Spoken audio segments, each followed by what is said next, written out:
খুব দুঃখের বিষয় হলো আওয়ামী লীগের ভিতরে বর্তমানে এখনও বিএনপির গুপ্তচর আছে।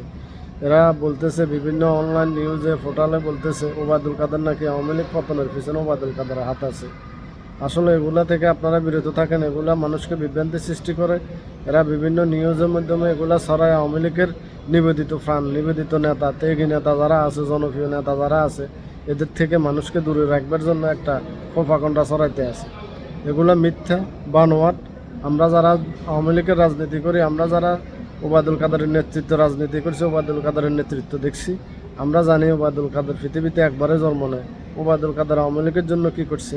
আওয়ামী লীগের পরীক্ষিত নেতা ওবায়দুল কাদেরের মতন নেতা পৃথিবীতে আর জন্ম নেবে না, বাংলাদেশও আর জন্ম নেবে না।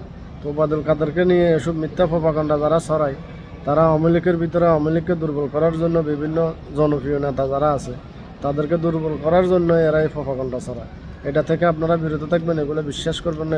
এগুলো মিথ্যা, গুজব, বানোয়াট। এগুলো বিএনপি জামায়াতের একটা এজেন্ডা বাস্তবায়ন করার জন্য এরা অনলাইনে বিভিন্ন সংবাদে, বিভিন্ন ফেসবুকে এসব প্রোপাগান্ডা ছড়াইতে আছে। এগুলা থেকে মুজিব বাহিনী সবসময় সতর্ক থাকবেন। জয় বাংলা, জয় বঙ্গবন্ধু। সবাই ভালো থাকবেন।